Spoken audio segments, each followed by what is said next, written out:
Welcome to the Encore Audio Archives YouTube channel. I'm Taper Dave, and this is my channel. I've uploaded hundreds of talks here that I've recorded at meetings in West LA, and I've also recorded conventions starting in 2013. I've got a bunch of those up. And Walt and Mary Murray, the original owners of Encore Audio Archives, started the company in the 80s, and Walt recorded Joe and Charlie's and a bunch of stuff down in Vista, California. My sobriety date is June 20th of 1994.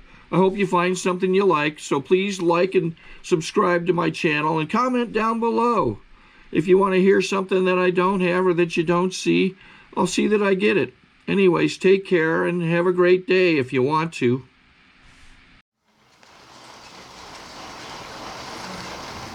Really?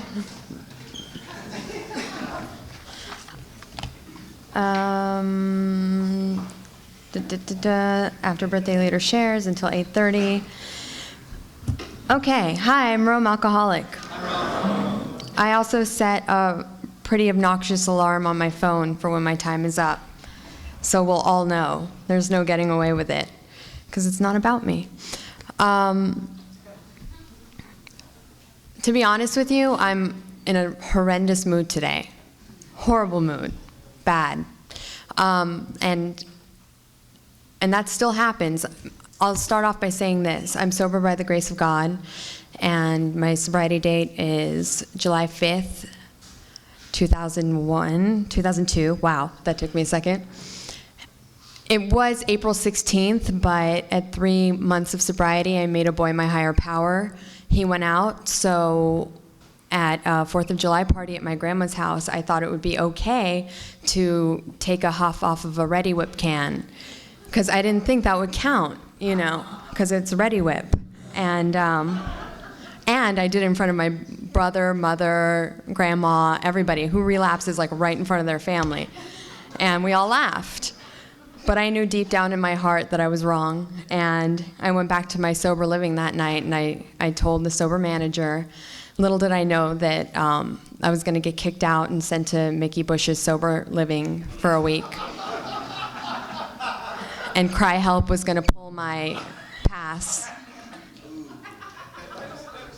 And, you know, we laugh and whatnot, but Mickey Bush's sober living actually saved my life. And there were some characters in there, and I didn't think that I was going to make it through that week. But I did. And I can't tell you why I'm sober today. I couldn't tell you. I cannot tell you, because I have done many things you're not supposed to do in sobriety. Be completely dry, for example. Not call a newcomer back. Judge you. Think I know exactly what's going on in your head. And I suspect that the reason that I don't relapse is because I never, ever, ever want to be that person again, and I never want to feel that way again. It wasn't one day at a time for me. It was literally 2 seconds at a time for me.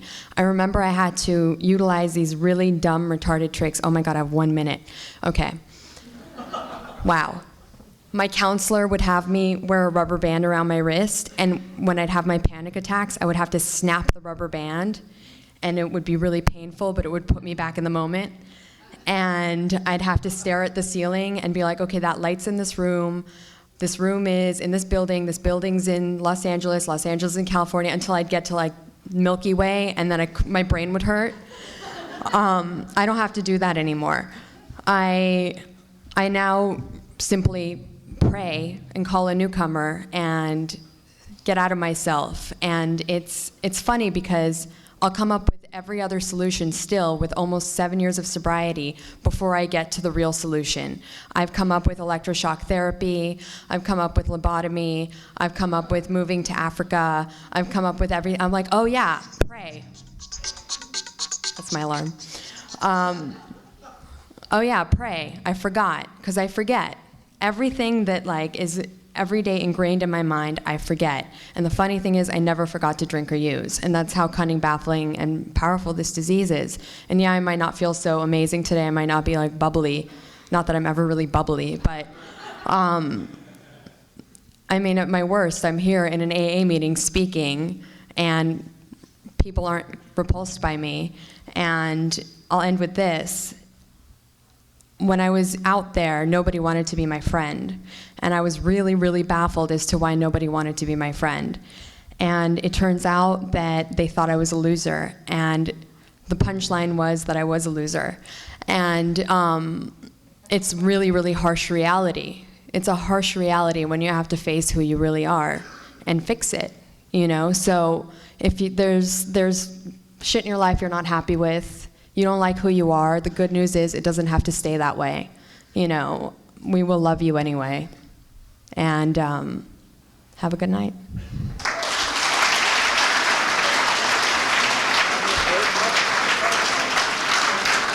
5-minute cigarette cancer break. I think we got a great talk going on here. Thanks for watching the channel. Taper Dave here. Just curious, do you think this is better than Zoom? Okay, this is how I prepare my drone for launching. I like to do it inside the cab of my truck so I'm not standing outside in the weather. To install the joysticks for control, up and down, right and left, powered on. I have an Android phone that I use to connect it to the drone with. And it's actually controlled through the iPhone, through an app. Oops, wrong way. It's actually controlled through the iPhone, or through this Android phone, through the app. It's actually controlled through the Android phone, through an app, and you connect it through this short connection right here.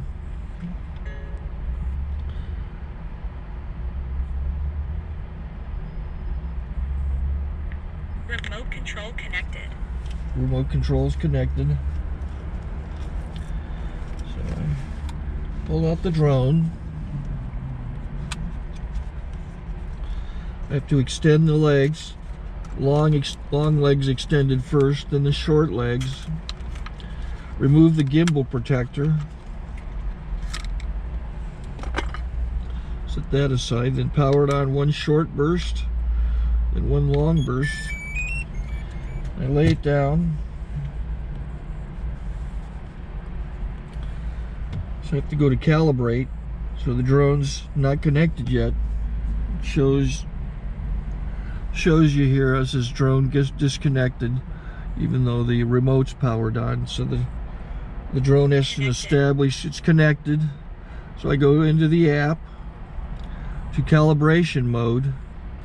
First I'll calibrate the remote controller. Start calibration. Out, in, oop, out, in, up, down. And then this little wheel is to control the gimbal. So it's calibrated. Go to gimbal calibration, start calibration, and then it calibrates the gimbal. I don't know if that shows up. The gimbal's moving all over the place. Changes, you can see it on the video. And I'm calibrated to take off. It's acquired 7 satellites at the moment. There are 26 satellites up in the sky, which it has to acquire before you can take off. So it's connected. It's got enough satellites. This is white. I can go to press this little arrow button, swipe right to take off, and it would start the motors if I slid this to the right. But I'll wait till I get outside. Don't want to do it inside.